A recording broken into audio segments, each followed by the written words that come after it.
अस्सलाम वालेकुम। आज हम बना रहे हैं भिंडी गोश्त। तो सबसे पहले ये आधा किलो हमारे पास चिकन है और ये आधा किलो भिंडी है। ये आधा किलो हमारे पास कटे हुए बारीक प्याज हैं। ये अदरक लहसुन का पेस्ट है और ये हमारे पास कुटा हुआ धनिया 1 चम्मच, आधी चम्मच कुटी हुई मिर्च और 1 चम्मच हमारे पास ये लाल मिर्च का पाउडर है और ये हमारे पास ज़ीरा पाउडर है 1 चम्मच। ये हमारे पास 1 चम्मच नमक की है और ये हमने 4 टमाटर बड़ी साइज़ की थी वो हमने काट लिए हैं और साथ में हरी मिर्चें। तो हम शुरू करते हैं बनाना।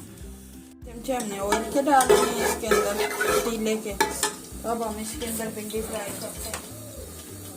भिंडी को हम फ्राई करेंगे।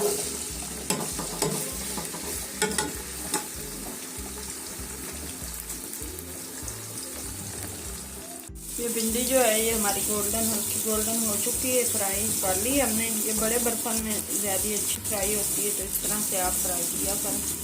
इसको अब हम निकालते हैं। हमने निकाल ली, ये फ्राई हो गई है। तो अब हम इसके अंदर प्याज फ्राई करते हैं।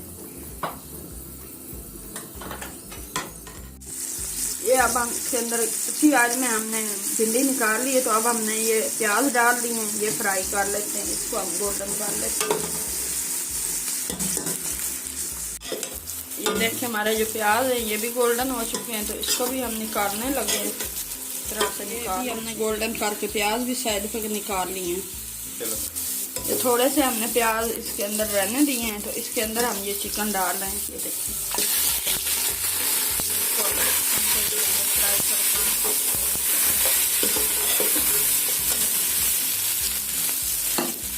ये देखिए हमारा चिकन जो है इसको हमने अच्छे से फ्राई कर लिया। हल्का सा पानी का छिटक गया था और ये फ्राई हो चुका है। तो इसके अंदर हम ये हरी मिर्चें कटी हुई और ये साबुत 2 हरी मिर्चें और ये 4 टमाटर हमारे पास जो कटे हुए थे ये हम इसके अंदर शामिल देते हैं।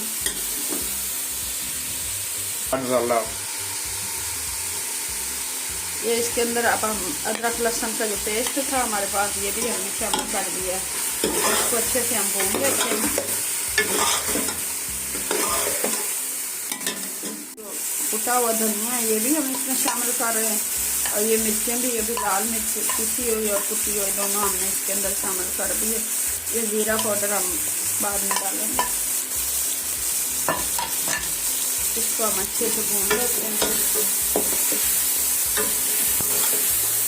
इसके अंदर हम हल्का सा पानी शामिल करेंगे, आधा कप पानी का शामिल करेंगे। हम इसको अच्छे से मसाले को भून लेते हैं। उसके बाद इसके अंदर अच्छे से भून लिया।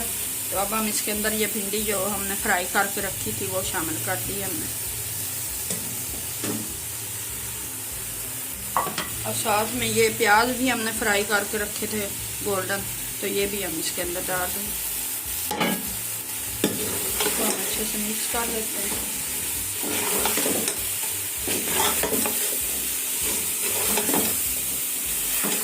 इसको 5 मिनट के लिए आस्था आंच पे रखते हैं। तो इसको बाद दिखाते हैं। तो ये देखिए हमारा भिंडी गोश्त तैयार हो चुका है। इसके अंदर हम ज़ीरा ऐड कर रहे हैं। ये ज़ीरा पाउडर है। तो इसके अंदर हमने नमक जो है वो चिकन जब डाला था तब भी हमने डाल दिया था। तो ये इसके अंदर हमने ज़ीरा ऐड कर दिया।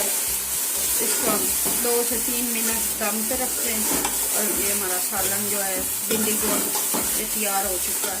ये हमारी भिंडी गोश्त जो है ये तैयार हो चुकी है। तो अगर आपको ये रेसिपी पसंद आए तो लाइक करना, शेयर करना। हम मिलेंगे एक नई रेसिपी के साथ। तब तक के लिए अल्लाह हाफिज़।